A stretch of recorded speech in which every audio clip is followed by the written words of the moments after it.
travels, but I can see you in playing photos. Yeah. No, that way, any side. No, the other way, And a little bit more on the right. Sorry.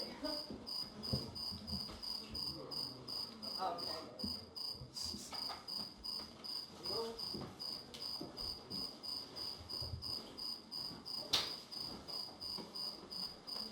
Questo uccello è veramente... Questo uccello è come un...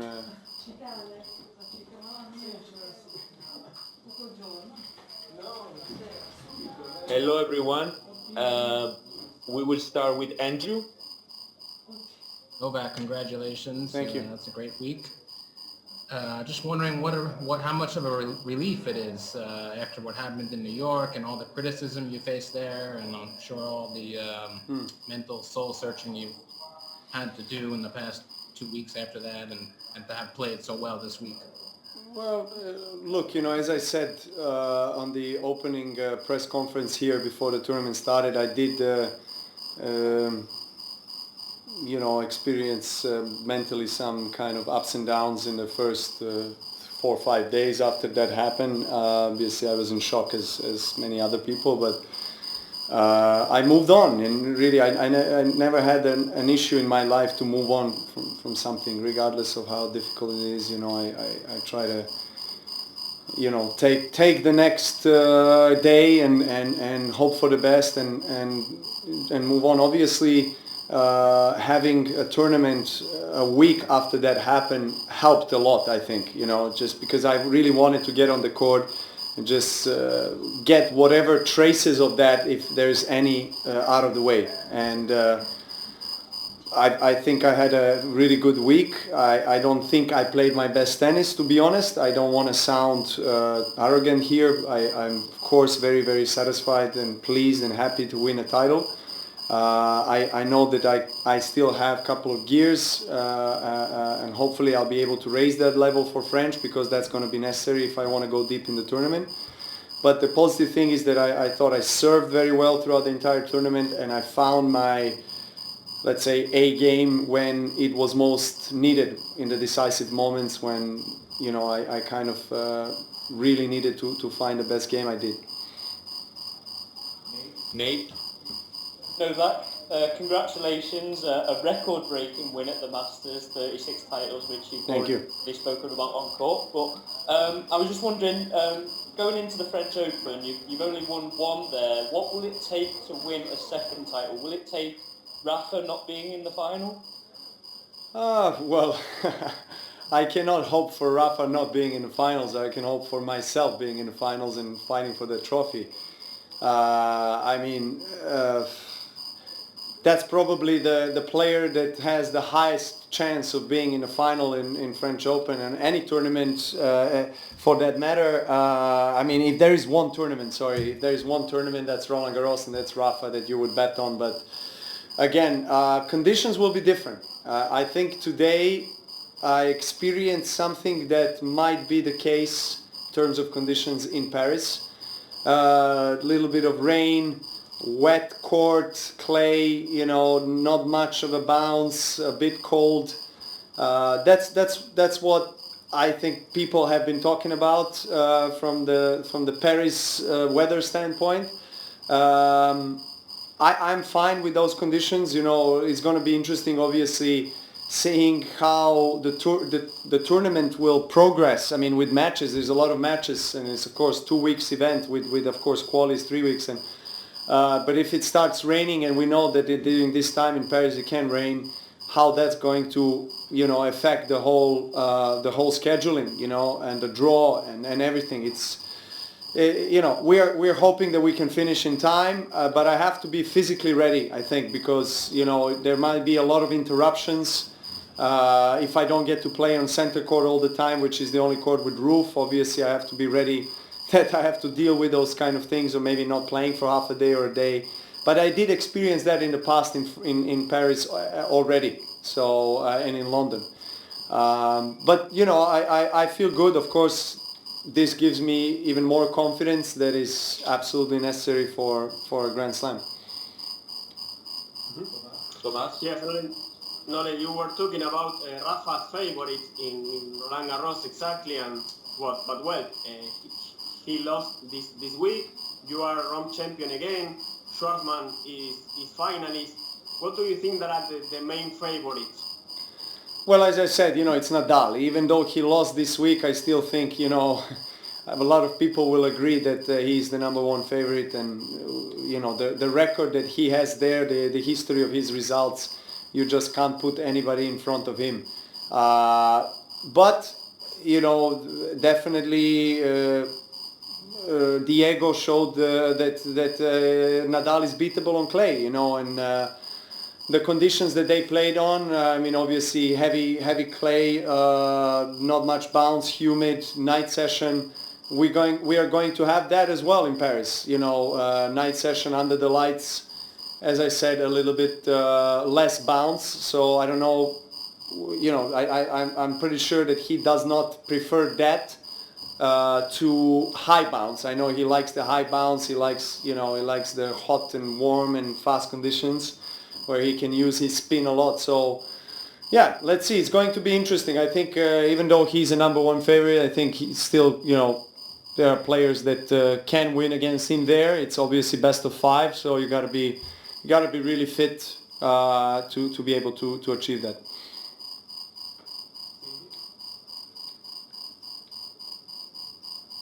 Cindy? Hey, Novak. Hey. Given the extraordinary success that you, Roger, Rafa have had, and then this new generation that has come up, the young guys, Shapovalov and Tsitsipas and Thiem and Zverev and FAA, is there a lost generation in tennis?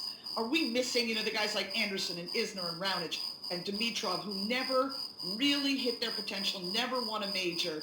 Is there a lost generation in the game?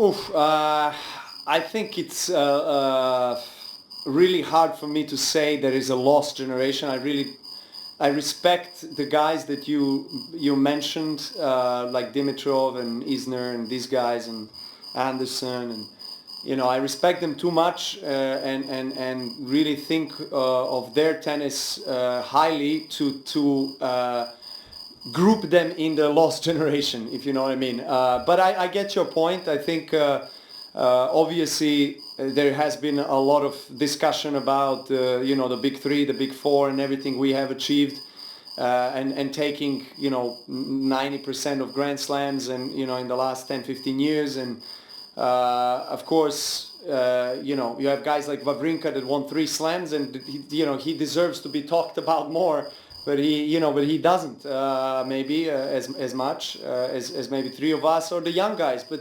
it's a kind of an expected reaction, I think, from the public and from the media as well, to divert and focus the attention on the new generation, the younger guys. It's not only the case in tennis, it's a case in all sports. It's normal, you want to see young guys coming up, doing great things, breaking records, being the youngest whatever that reached top 150 or 10, or winning against top or number 1 of the world. We need those stories as well for tennis. I think it's great, and I think it's fantastic that we have that many young already established successful tennis players on the tour. But I agree with you. There are guys like for sure like Dimitrov that, of course, you can't not say that he hasn't been successful, because he also has been a top 10 player, which is a great success. But I agree that his potential was, and he still is, to be higher ranked than that, to go even further maybe in slams. But look, the game has changed as well. You have tall guys like Zverev, Medvedev serving big, Raonic. It's tough to weather that storm when it's facing you.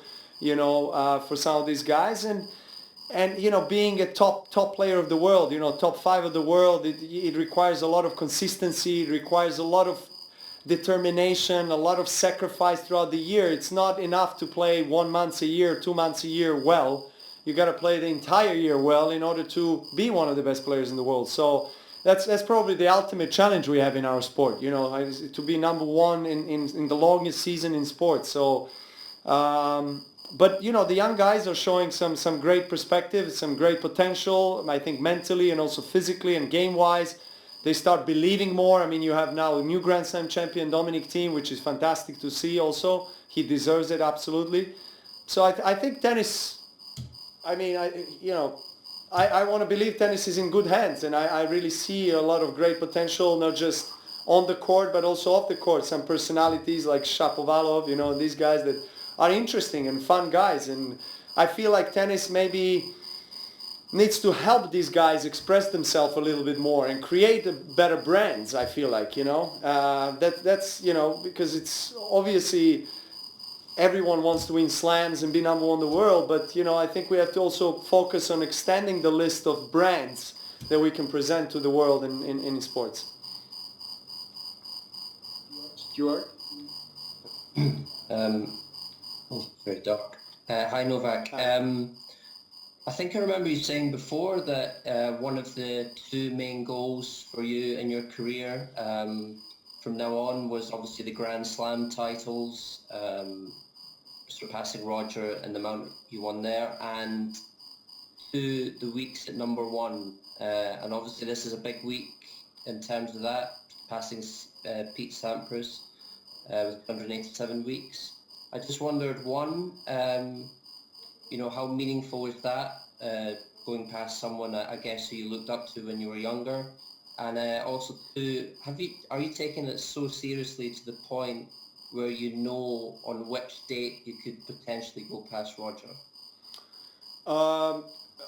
Well, of course, I am aware of the amount of weeks, and I don't know, exactly the date, but I know it's going to be in the probably, first or beginning of the second quarter of next year, if I eventually, maintain my number one rankings. I'm getting closer. I'm, in a very good position. I feel like I've been also playing really well and being healthy, which is great. Yes, you're right. I mean, those are the two biggest professional goals that I have at the moment. So the number one, historic number one ranking goal is something that is on the horizon, and I'm going to give my all and very best that I can possibly give in the next period to achieve that. And then, of course, after that, during, obviously the attempt to reach that, I'm going to focus on slams mostly, but also masters events, of course. But also after that, slams will be the big one, of course. And let's see, I don't know. I mean, I can't go too far, and I don't know what years to come will bring for me and just tennis and the world in general, because right now we're experiencing something that is very unusual. But as I said, I'm in good position. I feel confident about myself, and I feel confident that I can achieve that goal.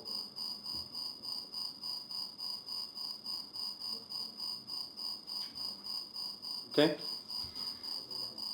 It's blocked, it's frozen. Sì. È aperto L? C'è? Ok. Mamma mia, che rumore questo. Wow.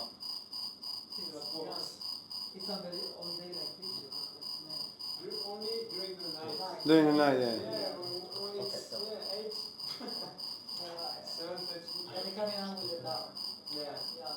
Andiamo Nick, per favore.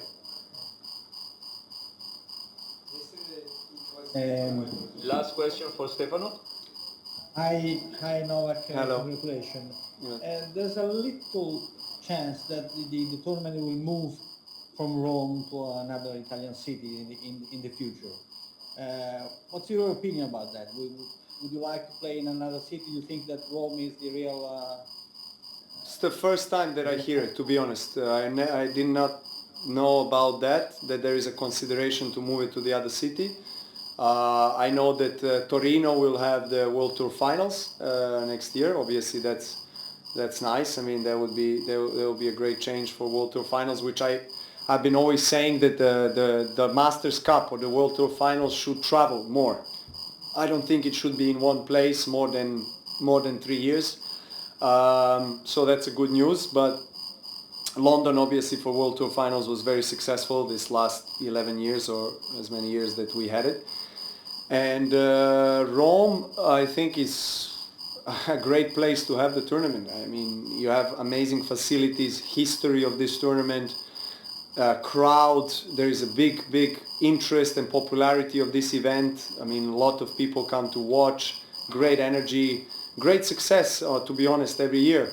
I don't know. I mean, as I said, you surprised me a little bit because it's the first time I have this information.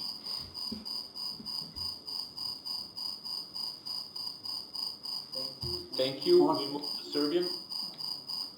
Novak, čestitke na tituli, Hvala. pogotovo na 36. master tituli. A little bit because it's the first time I have this information.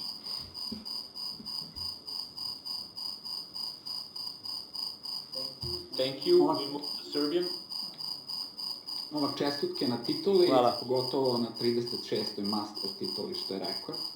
A ako može da kratko sumiraš samo utiske sa turnirom, stekao se utisak da je bilo malo više nervoze u početku i da li je zbog toga ova titula i draža i značajnija, jer se uspio da sve to prevaziđeš? Da, pa jeste, bio sam malo nervozniji, iskreno, malo, eto, u početku je padala kiša, krenuo sam malo onako, kako da kažem, nestabilno u igri, dosta grešaka, on je samo igrao prilično solidno, nije pravio greške, terao je mene na grešku i vodio je 3-0 i servirao. Mislim, ja sam uspio da se vratim vrlo brzo, dobio 4 gema za redom i nekako stabilizovao svoju igru. Znao sam da ću imati puno prilika jer on nema jak servis i na ovim uslovima, u ovim uslovima teškim gde je padala kiša, gde su loptice velike i onako čupave, lopta ne prolazi kroz teren i tako da servis ne pomaže, pogotovo za nekoga kao što je on.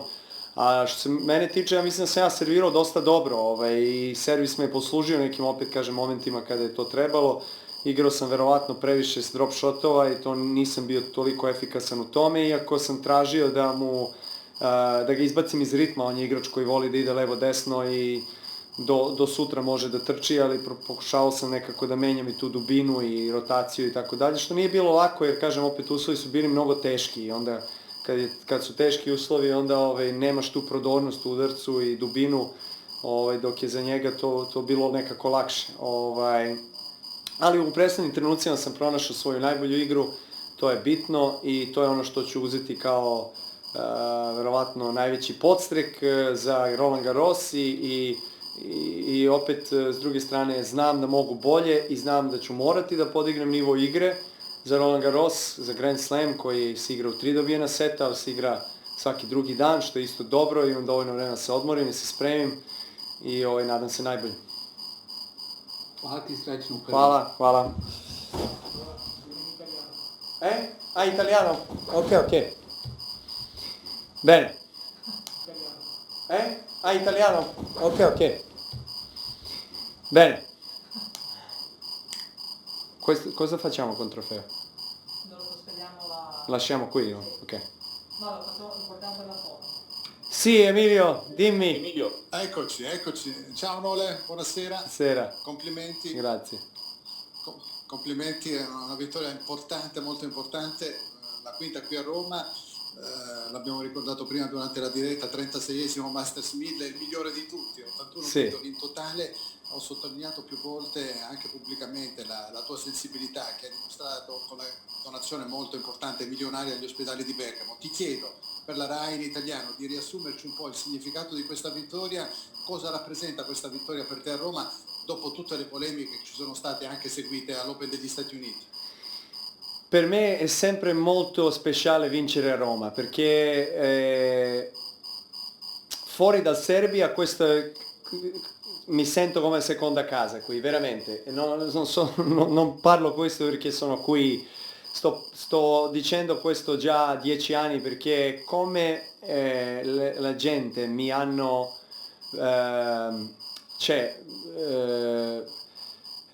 come mi hanno fatto sentire qui ultimi 10 anni è veramente per me una bellissima cosa. Sono felicissimo sempre quando vengo a Roma, quando atterro qui, sento più belle sensazioni perché lo so che vengo qui a incontrare amici, incontrare persone che mi amano e che io lo amo anche. E questo ti dà veramente una voglia di giocare, una motivazione grande e per quello anche mi sento ogni anno che rivengo qui a Roma o altri posti in altre locazioni nell'Italia, sento come mia paese, e quella donazione a Bergamo era veramente dal cuore, perché ovviamente Italia con Cina era effettata di più di tutti i paesi con questa pandemia all'inizio, e questo ho fatto perché mi sento veramente dentro nel mio cuore e anche anima molto vicino agli italiani. Questo titolo è importantissimo in questo momento, ovviamente, per confidenza, per fiducia avanti del Roland Garros, che è ovvio il Grand Slam dove voglio giocare bene, ma anche c'è ovviamente l'ambizione dell'andare avanti e del fare il record di tutti i tempi del numero uno, e questo mi dà anche più punti, mi mette in una buona posizione. Niente, progresso, vado avanti, speriamo che possiamo finire questa stagione senza interrompere ovviamente con questo virus, non si sa, è imprevedibile, però vado avanti e spero per migliore. Grazie. Grazie. Thank you, mamma mia. Allora, per la forza.